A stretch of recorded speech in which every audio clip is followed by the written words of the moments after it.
Hai, Assalamualaikum warahmatullahi taala wabarakatuh. Selamat kembali ke kelas kita. Hari ini kita akan sambung tajuk 7.2 iaitu pembakaran. Apa dia pembakaran?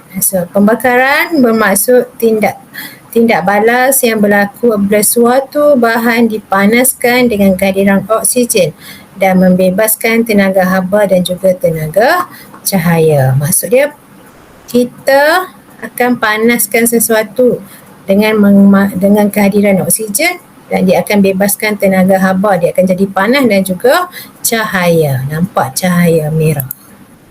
Syarat-syarat pembakaran berlaku mesti ada oksigen, menghasilkan haba dan ada bahan api. Bahan api ni contoh dia gas, minyak tanah. Pembakaran boleh dielakkan jika kita menyingkirkan salah satu daripada syarat pembakaran. Kalau benda ni tak ada, tak akan berlaku pembakaran. Ni adalah alat pemadam api yang awak boleh tengok di sekolah tersangkut kat tepi-tepi koridor tu. So alat pemadam api merupakan alat perlindungan kebakaran yang digunakan untuk memadam api atau mengendalikan kebakaran kecil. Bahan api yang digunakan dalam alat pemadam api berbeza mengikut jenis kebakaran yang berlaku. Ini ialah jenis-jenis kebakaran dan alat pemadam api yang sesuai digunakan.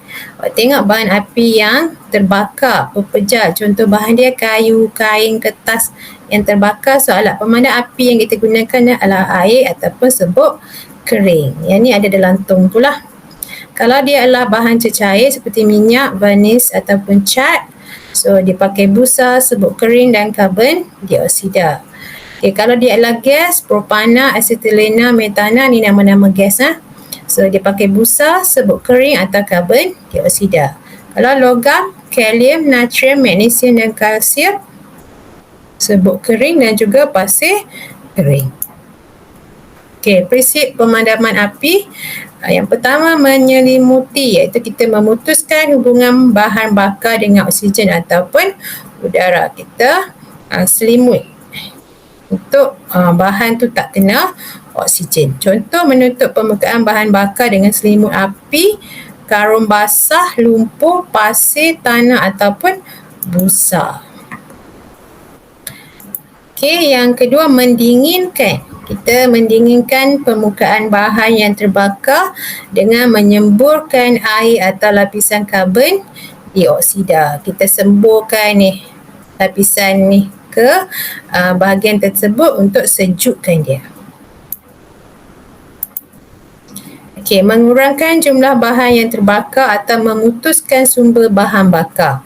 Teknik ini dapat dilakukan dengan memisahkan benda yang terbakar, menjauhkan benda yang belum terbakar dan menutup punca bekalan gas ataupun minyak. Ini adalah teknik yang ketiga untuk kita mengurangkan jumlah bahan yang terbakar ataupun kita putuskan bahagian yang masih belum terbakar tu.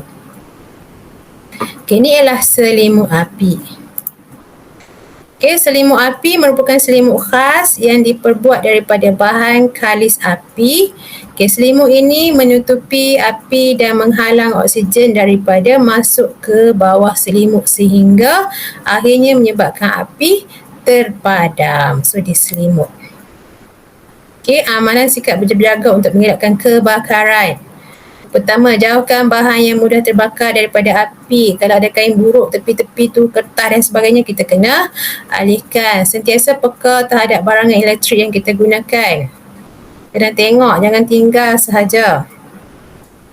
Tidak meletakkan terlalu banyak beban pada suatu sumber elektrik. Ni satu plug TV tu letak charger, letak semua sekali kat sini. So ni boleh menyebabkan kebakaran juga.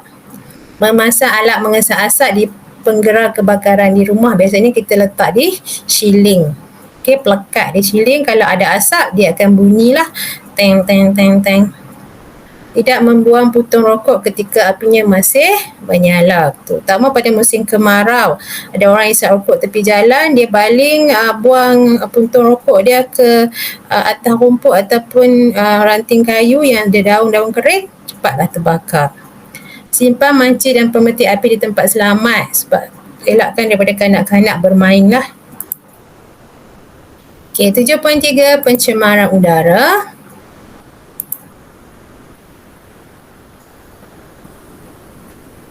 Okey, cikgu rasa itu sahaja dululah tajuk kita untuk berikutnya. Untuk 7.3 kita akan pada sesi yang berikutnya. Okey. Sekian dulu. Assalamualaikum warahmatullahi taala wabarakatuh.